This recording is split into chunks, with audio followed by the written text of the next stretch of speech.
मेरे 9th-10th के बच्चों, आज हम आपको सब्स्टिट्यूशन रिएक्शंस या डिस्प्लेसमेंट रिएक्शंस बताएंगे।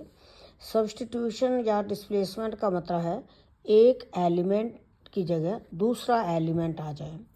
तो इसमें क्या होगा, ये दो तरह की होंगी, सिंगल डिस्प्लेसमेंट रिएक्शंस और डबल डिस्प्लेसमेंट रिएक्शन।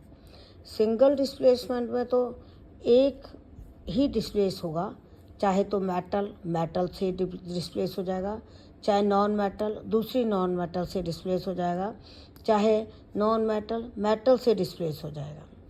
और जो डबल डिकम्पोजिशन या डबल डिस्प्लेसमेंट रिएक्शंस हैं उनमें दो डिस्प्लेस होंगे। अब जैसे जिंक की AgNO3 से रिएक्शन कराते हैं, Ag हट जाएगा, जिंक आ जाएगा। तो यहाँ जिंक नाइट्रेट का फॉर्मूला कैसे बनाओगे, ZnNO3 का होल ट्वाइस, क्योंकि Zn की वैलेंसी 2 है। तो जिंक ने सिल्वर को डिस्प्लेस किया, metal is displaced by metal. इसी तरह एल्युमिनियम की कॉपर क्लोराइड से रिएक्शन कराओगे, Cu की जगह एल्युमिनियम आएगा और एल्युमिनियम की वैलेंसी 3 है, इसलिए ये फार्मूला बनेगा और कॉपर डिस्प्लेस हो जाएगा। KBr में बेरियम आयोडाइड डालोगे तो Br की जगह I आएगा और I की जगह Br आएगा। ये डबल डिस्प्लेसमेंट है क्योंकि दो डिस्प्लेस हुए हैं।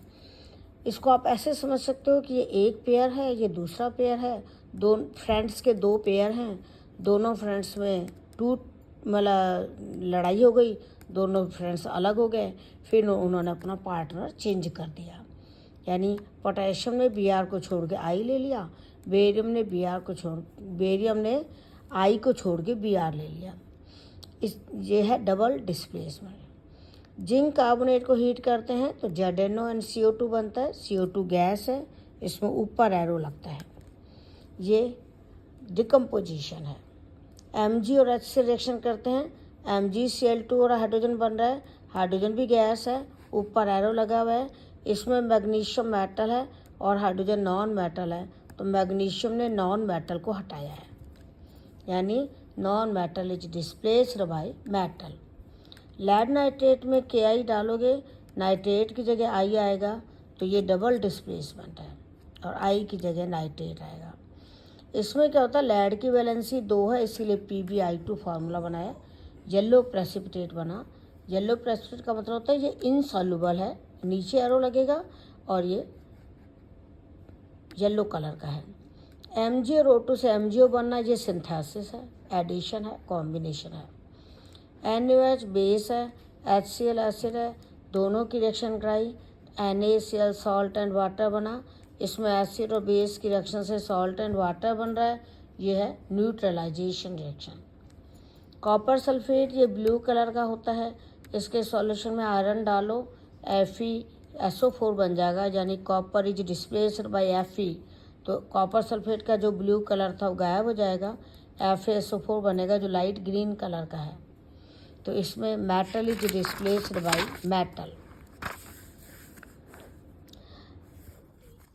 ये हमने जिंक नाइट्रेट का फॉर्मूला बनना बताया कि जिंक आयन की वैलेंसी +2 होती है, नाइट्रेट आयन की वैलेंसी -1 होती है। जब इन दोनों को मिलाया जाता है, इसकी वैलेंसी यहाँ आ जाती है, नेगेटिव की वैलेंसी पॉजिटिव पर लग जाती है। तो ये फार्मूला ZnNO3 का होल ट्वाइस। Mg की जब हम HCl से रिएक्शन कराते हैं, MgCl2 एंड हाइड्रोजन बना, हाइड्रोजन गैस है, ऊपर एरो लगेगा। इसमें मैग्नीशियम ने हाइड्रोजन को डिस्प्लेस किया, ये सिंगल डिस्प्लेसमेंट रिएक्शन है, मेटल ने नॉन मेटल को डिस्प्लेस किया है। इस एग्जाम्पल में देखिए CO2 गैस वाटर से मिलकर H2CO3 बना रही है, दो कंपाउंड जुड़ रहे हैं, इसको बोलते हैं एडिशन रिएक्शन या कॉम्बिनेशन रिएक्शन। और जो H2CO3 बना वो है कार्बोनिक एसिड। सिल्वर नाइट्रेट में NaCl डाला तो NO3 की जगह Cl आ गया, Cl की जगह NO3 आ गया, यह है डबल डिकम्पोजिशन या डबल डिस्प्लेसमेंट रिएक्शन। इसमें AgCl बना जो इनसॉल्युबल है, वाइट कलर का है, तो वाइट प्रेसिपिटेट आएगा। सोडियम बाइकार्बोनेट है ये, इसको सोडियम हाइड्रोजन कार्बोनेट भी कहते हैं। इसको हीट करोगे, सोडियम कार्बोनेट CO2 वाटर बनेंगे, ये डिकम्पोजिशन है, हीट द्वारा हो रहा है, इसको कहेंगे थर्मल डिकम्पोजिशन।